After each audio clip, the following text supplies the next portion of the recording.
Hello again, everybody, and welcome back to another video log. I am on a roll with these today, so you'll see these being pumped out probably the next 24 hours, 24 to 48 hours. I did all these in one sitting. I couldn't sleep, so here we are. A couple of notes. One, you'll notice probably some problems with the lighting, the colors, the sound.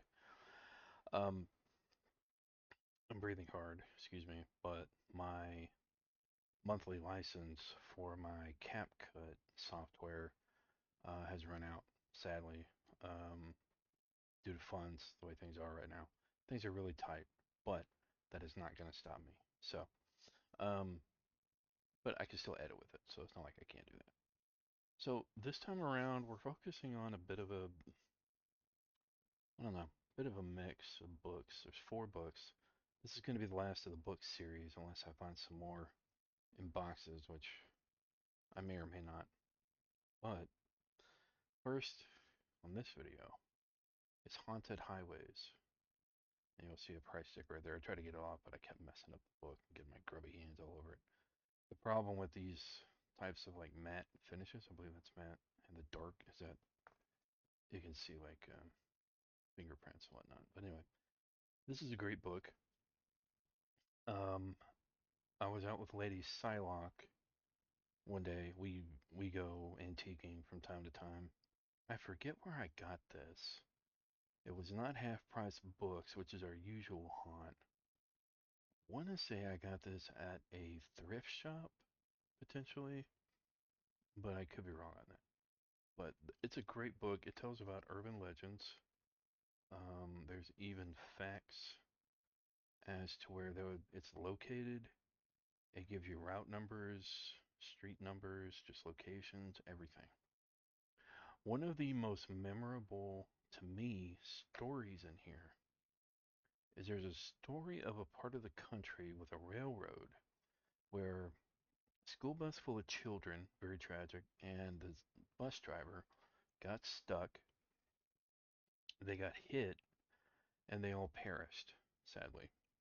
But if you go to this train track and you put some powder, sugar, sawdust, or whatever on the back of your car, and you pull over the train tracks and you wait, you'll start to move forward and eventually get off the train tracks. Now, here's the thing.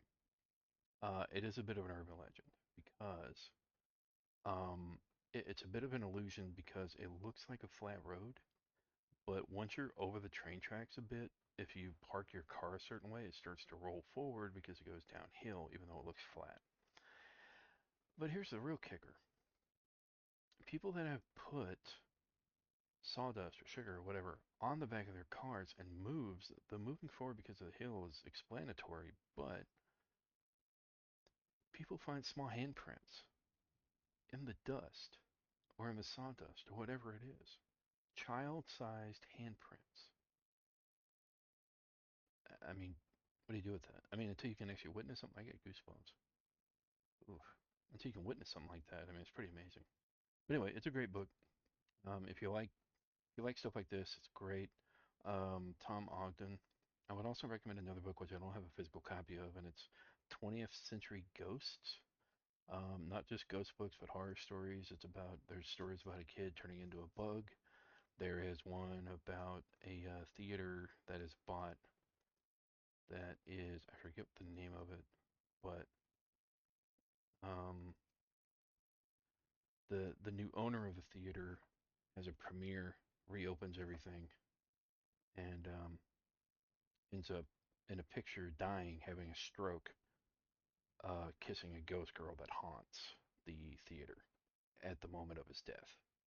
So pretty crazy. 20th Century Ghost, Haunted Highways. They're great reads, especially if you're into the supernatural and the paranormal.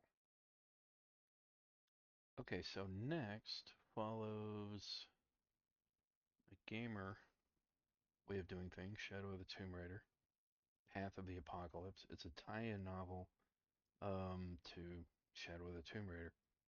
Um, I haven't read this in a while, to be honest. I don't know if this takes place. This Mysterious stranger offers to help Laura uncover a clue that could give her the upper hand. She embarks on an expedition. Oh, stop at nothing to reach the location first. Trinity believe they can turn the tables on Laura, but in the darkness. I don't remember if this is a prequel or in between. A prequel would be in between this and the Rise of the Tomb Raider, but it could also be a sequel, or maybe it's along the path. But I don't remember. Honestly, I do remember it being a good book. I'm a big Tomb Raider fan. The new ones, the older ones, I don't know why, I just couldn't get into them. But the 2013 on up, I love them. But it's a really good book. You can get it on Amazon. That's where I got it from, and I've had it ever since. And so again, another good read, kind of nerdy, kind of gamer. But I also just remembered I have Magic the Gathering books that I could go over at some point, but I've got like 12 of them, and they're old, man. Wait,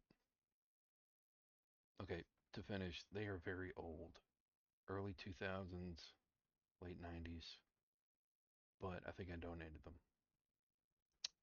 I may have donated them.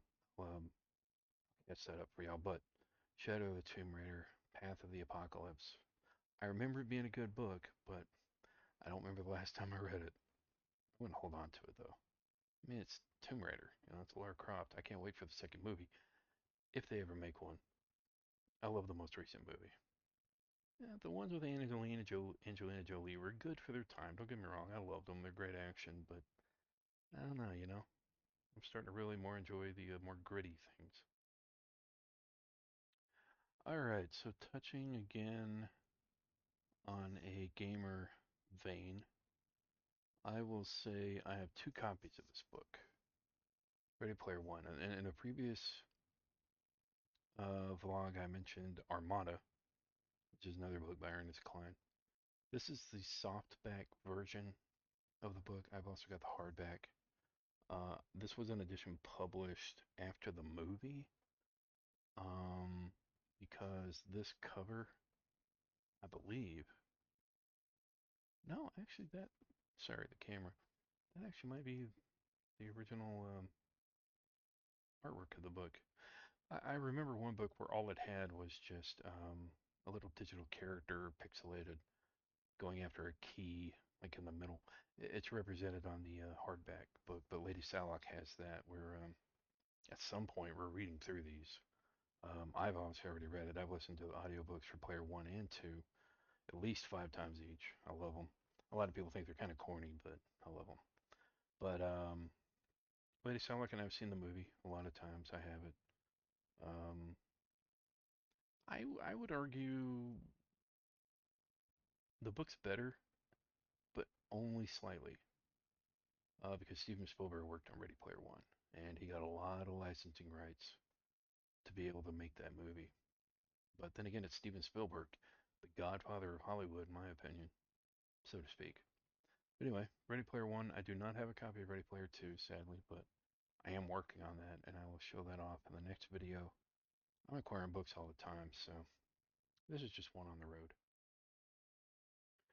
All right, and the last one, this kind of came out of nowhere for me. So this is one of Lady Psylocke's favorite books. Me and her are gonna do this reading thing at some point to where we read these books at Small Book Club. Um, and this is one she mentioned, so I went ahead and bought it. I have yet to really read through it, but from what she tells me, it's supposed to be really good. Essentially, I think it's a bit of a mystery. Like it's from what she tells me, it's like young audience kind of thing because she read it in school and it always stuck with her, and she still has her original copy. This is obviously brand new. Like I said, I got it off Amazon. But let me see. 18-year-old Shannon Lightly, life spent an endless parade across Europe, following either her actress mother or her renowned journalist father. Makes sense. Paris, Milan, London, Shannon has been everywhere, but somewhere along the way she realizes she's really nowhere. Originally published in 1968 and newly released as part of the Nancy Pearl's Book Crush Rediscoveries. Greensleeves is a smart and timeless tale of how far people must go to find themselves. Using an assumed name and working as a waitress in a diner, Shannon finds herself entirely on her own for the first time in her life. And as the long summer days go by, she tries to sort out when she really is and what her future holds. Who she really is, what her future holds. So, yeah, I mean, it's obviously a book about self-discovery, which I enjoy. So it'd be kind of cool once I get into it. But anyway, part of my collection. I really can't tell you much more than that about it because I haven't finished it yet. But I'm going to do that at some point. And, thought I'd throw it in here. Recommend it. Anyway, there is Greensleeves. Okay, so this log, we obviously had a mix going on. Um, Paranormal, book of self-discovery for a character. A book of self-discovery for a character too, among a lot more. Book of a contest, a book of a life reacquired, intrigue, drama, fast-paced for the most part, very nerdy. Obviously, my favorite book in the lot, and one of my favorite series. So I had to get that. I mentioned before we go, I mentioned Magic the Gathering books. I'm going to look for those. It's a bit of a limited audience for those, but I think it'll be kind of cool if I can find them. I'll just do a quick display. Let y'all know what I'm working with. Show y'all what I'm working with. Giggity. But anyway, I apologize for the camera freezing at any point, the color, the sound, any problems with that. I try to keep my voice kind of low and cool so it doesn't pop. It helps that I'm tired, so there you go. Anyway, thanks for watching. Stay safe, stay sane.